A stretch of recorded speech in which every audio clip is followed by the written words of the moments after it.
Hi friends, recipes കിച്ചണിലേക്ക് എല്ലാവർക്കും സ്വാഗതം. ഞാനിന്ന് വന്നിട്ടില്ല നമുക്ക് ചോറിലേക്കൊക്കെ വളരെ സിമ്പിളായിട്ട് എന്നാൽ അത് വെറൈറ്റി ആയിട്ട് ഉണ്ടാക്കിയെടുക്കാൻ പറ്റുന്ന നല്ല ടേസ്റ്റി ആയിട്ടൊരു പപ്പടം ചമ്മന്തിയുടെ റെസിപ്പി ആയിട്ടാണ്. പെട്ടെന്ന് തയ്യാറാക്കിയെടുക്കാൻ പറ്റുന്ന ഒരു ഐറ്റമായിട്ടോ, അതുപോലെ നല്ല ടേസ്റ്റാണ്. അപ്പോൾ എന്തായാലും എല്ലാവരും ഇതുപോലെ ഒന്ന് ട്രൈ ചെയ്ത് നോക്കണേ. ഒരു വെറൈറ്റി ആയിട്ടുള്ള ചമ്മന്തി കൂടെയാണ്. അപ്പോൾ തയ്യാറാക്കി നോക്കിയതിന് ശേഷം ഫീഡ്ബാക്കും കൂടെ എന്നെ അറിയിക്കാൻ മറക്കരുത്. അതുപോലെ വീഡിയോ കണ്ടുകൊണ്ടിരിക്കുമ്പോൾ നിങ്ങൾക്ക് ഇഷ്ടമാണെന്നുണ്ടെങ്കിൽ ആ ലൈക്ക് ബട്ടൺ ഒന്ന് ക്ലിക്ക് ചെയ്യാൻ മറക്കരുത്. ചാനൽ സബ്സ്ക്രൈബ് ചെയ്തിട്ടില്ല എന്നുണ്ടെങ്കിൽ ഒന്ന് സബ്സ്ക്രൈബ് ചെയ്ത് സപ്പോർട്ട് ചെയ്യാനും കൂടെ മറക്കരുത്. അതുപോലെ ഫേസ്ബുക്കിലാണ് കാണുന്നതെന്നുണ്ടെങ്കിൽ ഫേസ്ബുക്ക് പേജ് ഒന്ന് ഫോളോ ചെയ്യാനും കൂടെ മറക്കരുത്. അപ്പോൾ എങ്ങനെയാണ് തയ്യാറാക്കി എടുക്കുന്നത് എന്നുള്ളത് നോക്കാം.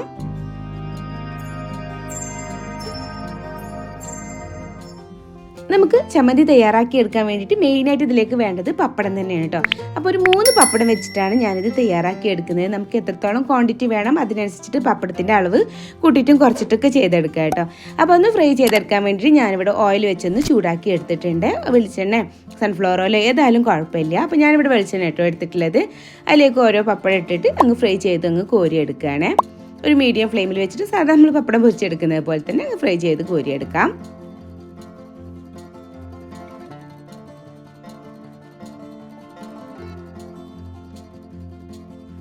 അപ്പോൾ ആ ഒരു 3 പപ്പടം പൊരിച്ചിട്ടങ്ങ് മാറ്റി വെച്ചിട്ടുണ്ട്. ഇനി ആ ഒരു വെളിച്ചെണ്ണയിലേക്ക് തന്നെ നമുക്ക് ഒരു 8 ചെറിയ ഉള്ളി ഇട്ട് കൊടുക്കുക കേട്ടോ. ഇതിപ്പോൾ ചെറിയ ടൈപ്പ് ആയതുകൊണ്ട് ഞാൻ ഒരു 8 എടുത്തിട്ടുള്ളത്. അത്യാവശ്യം വലിപ്പമുള്ളതാണെങ്കിൽ 4 5 ഒക്കെ മതിയാവും.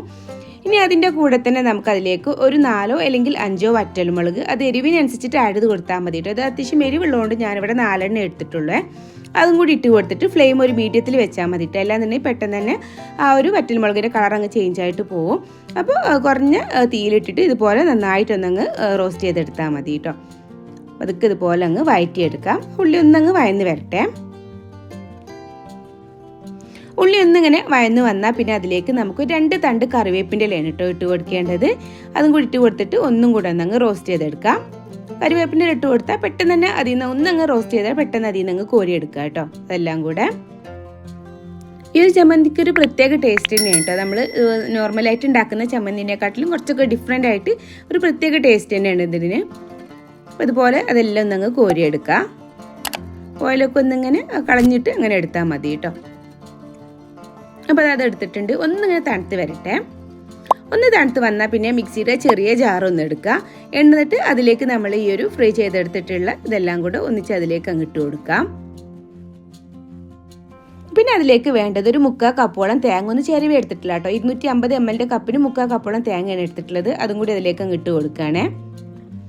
അതിൻ്റെ കൂടെ തന്നെ അതിലേക്ക് നമുക്ക് കുറഞ്ഞ അളവിൽ ഒരു നമ്മളിതിങ്ങനെ ഒന്ന് ഉരുട്ടിയെടുത്താൽ ഏകദേശം ഒരു നെല്ലിക്കൻ്റെ വലിപ്പം ഉണ്ടാവും കേട്ടോ. ആ ഒരു പുളി ഞാൻ അതിലേക്ക് അങ്ങ് ഇട്ട് കൊടുക്കുന്നുണ്ട്. എന്നിട്ട് ഇതെല്ലാം കൂടെ ഒന്നങ്ങ് പൊടിച്ചെടുത്തിട്ട് വരാം. ഇപ്പോൾ അതെല്ലാം കൂടെ നന്നായിട്ട് ഇതുപോലെ ഒന്നങ്ങ് പൊടിച്ചെടുത്തിട്ടുണ്ട് കേട്ടോ. ഈ ഒരു രീതിയിൽ പൊടിച്ചെടുത്താൽ പിന്നെ നമ്മളിത് ഒരു ബൗളിലേക്ക് അങ്ങ് മാറ്റിയെടുക്കാം. അപ്പോൾ അതിലേക്ക് മാറ്റിയെടുത്തിട്ടുണ്ട് കേട്ടോ. ഇനി അടുത്തതായിട്ട് നമ്മൾ ചെയ്തെടുക്കുന്നത് എന്താ വെച്ചാൽ നമ്മൾ നേരത്തെ ഫ്രൈ ചെയ്ത് വെച്ചിട്ടുള്ള പപ്പടം ഉണ്ടല്ലോ, അതിലേക്ക് ഓരോന്നായിട്ട് ഇതുപോലെ അങ്ങ് വെച്ച് കൊടുക്കുക. എന്നിട്ട് ഒരു ഫോർക്കോ അല്ലെങ്കിൽ എന്തെങ്കിലും ഒരു സ്പൂണോ അങ്ങനെ എന്തെങ്കിലും വെച്ചിട്ട് ഇതുപോലെ ഒന്നങ്ങ് പൊടിച്ചു കൊടുക്കുക കേട്ടോ. ഇതുപോലെ നന്നായിട്ടൊന്നങ്ങ് പൊടിച്ചു കൊടുക്കുക. ഈ അടുത്ത പപ്പടം ഇതുപോലെ തന്നെ അങ്ങ് വെച്ച് കൊടുക്കുക കേട്ടോ. അങ്ങനെ 3 പപ്പടം ഇതുപോലെ വെച്ചിട്ട് അങ്ങ് പൊടിച്ചു കൊടുത്താൽ മതി. അപ്പോൾ നമ്മളിതുവരെ ഇതിലേക്ക് ഉപ്പൊന്നും ഇട്ട് കൊടുത്തിട്ടില്ല കേട്ടോ. അപ്പോൾ ഉപ്പ് ലാസ്റ്റ് ഇട്ട് കൊടുക്കാനായിട്ടാണ് ഞാൻ വിചാരിച്ചിട്ടുള്ളത്. എന്താ വെച്ചാൽ ഈ പപ്പടത്തിൽ പൊതുവെ ഉപ്പ് ഉണ്ടാകുന്നതുകൊണ്ട് നമ്മൾ ആദ്യം തന്നെ ഇട്ട് കൊടുത്താൽ ചിലപ്പം പിന്നെ ഉപ്പ് ഏറിപ്പോവും. അതുകൊണ്ട് നമ്മൾ ലാസ്റ്റിൽ ഇട്ട് കൊടുക്കാമെന്ന് വിചാരിച്ച് വെച്ചതാണ്. മിക്സ് ചെയ്ത് കൊടുത്തതിന് ശേഷം കമ്മിയായി തോന്നുന്നുണ്ടെങ്കിൽ അപ്പോൾ ആഡ് ചെയ്ത് കൊടുത്താൽ മതി. ഇതെല്ലാം ഇതുപോലെ ഒന്നങ്ങ് പൊടിച്ചു കൊടുത്താൽ പിന്നെ നന്നായിട്ട് അതെല്ലാം കൂടെ ഒന്നങ്ങ് മിക്സ് ചെയ്തെടുത്താൽ മതിയേ.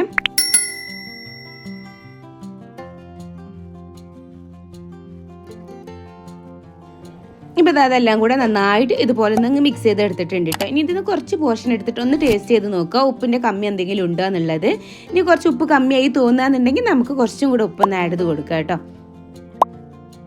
അപ്പോൾ കുറഞ്ഞ അളവിലൊരു ഉപ്പിൻ്റെ കമ്മിയായിട്ട് തോന്നുന്നുണ്ട് കേട്ടോ. അപ്പോൾ ഞാൻ ഇത് ഇത്രയും എടുത്തിട്ടുള്ളൂ. ഇത് പതുക്കെ ഇതിലേക്ക് എല്ലാ ഭാഗത്തും രീതിയിൽ ഒന്ന് അങ്ങ് സ്പ്രെഡാക്കി കൊടുക്കുന്നുണ്ട് കേട്ടോ.